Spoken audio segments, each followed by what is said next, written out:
tell us what it feels like to be a triple centurion? We're probably able to ask that of anyone in England since 1990. Tiring.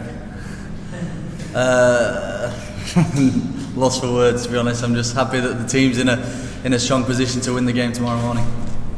I mean, where's it compared to anything you've been able to do before? You've scored plenty of hundreds, but to double up, triple up, it must have been an incredible feeling. Yeah, it was amazing. Obviously the wicket's a good batting surface throughout the majority of the game. Hopefully it deteriorates now, but yeah, I just wanted to cash in as much as I possibly could, knowing that the surface was going to be good when we were batting. I wonder what the height of your ambitions was out there. For example, did you know where the England record stood at 364 because the rate you were going at you were far away? No, I didn't. To be honest, I just wanted to get past my dad's highest score, 210. I've said that to you guys before. I was pretty happy when I got past his score, to be honest. And then lunch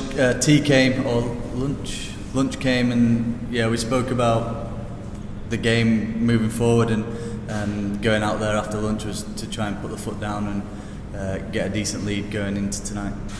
And just on the actual scale of the total, 823.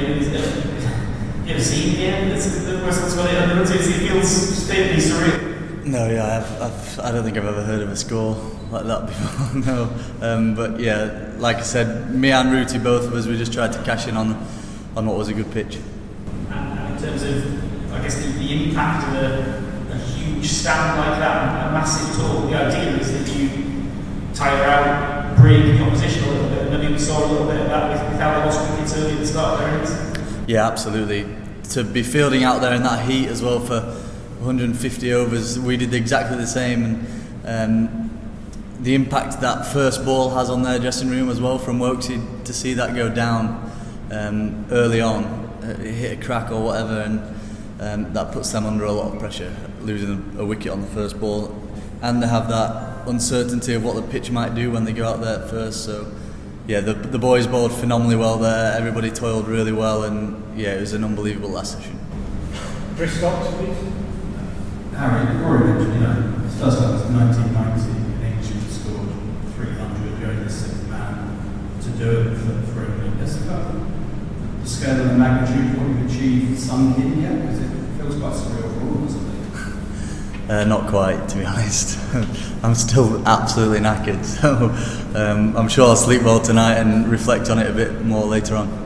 Your partnership with Joe, that's another England record. Can you just talk a little bit about what it's like batting with Joe and how he's helped you throughout your career at Yorkshire and also in England?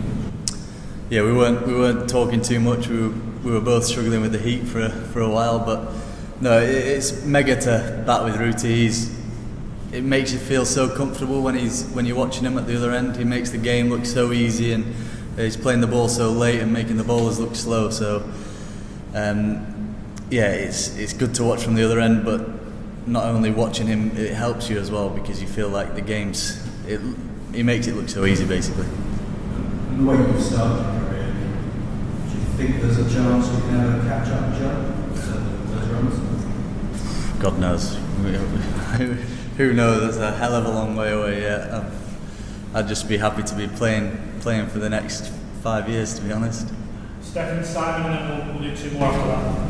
Harry, 2 nights ago, as a team, you shipped 550, you had a dislocated foot, and your captain was out for the duck.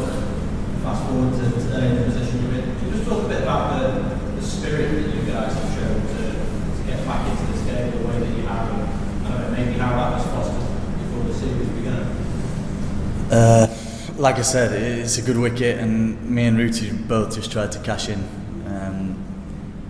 Yeah, they bowled well in patches, but I think we put the pressure back on them at the perfect time. Really, we put the bad balls away, and we soaked up the pressure when they bowled well, especially the spinners when they were bowling around the wicket. That was a tough period. They didn't feel like they were going to get us out, but we weren't really going anywhere at that time. But yeah, like I said, it was unreal wicket to bat on, and yeah, I'd probably roll it up and take it with me, especially the third day. Simon? I've got to ask you about your record in this country. You've can ask for more on it. Is there any way of explaining it? Is it just chance? Sorry, what was that? Is there any way of explaining how good your record is without this man? Or is it just chance? Just chance, I think. Just played well here. Hopefully I can carry on for the rest of the series. I just asked about your mention of Simmons. Like you saw Pakistan come on into bed when in a tough situation, but when England were in a similar grim spot a couple of days ago, you knuckled down and made history. So what is it that makes you, like as a unit, so strong? I think the way that obviously Ducky didn't open, but I think the way that Ducky and Creeps go about the business it has such a good impact on the changing room, watching them two go out there and put immense amounts of pressure on their two best bowlers in Shaheen and Naseem. They did it last time they were here. Like I said about Rooty, that them two make it look so easy as well. It gives you comfort going out there thinking that the pitch is probably better than what it is in different countries as well. So them two up top are such a good duo to have and to watch. And then obviously Popey as well, the way that he goes about his business, putting pressure back on them from ball one, using his feet, reversing and trying to hit in different areas. The top three have such a good impact on the changing room when we're going out to bat. We have to just take one more from Nick. We're going to have to go, unfortunately. Go ahead, Nick. When you missed the Indian tour, you worked a lot on fitness. Do you think that really helped you out there? Yeah, definitely. I think that 3 month period I had at the start of the year was massive for me. I obviously lost a bit of weight and tried to get as fit as possible by eating well and gymming and running and whatnot. So yeah, I think if I hadn't have done that, I'd have probably got to 150 and just slogged one up in the air. So yeah, it's made a difference for sure.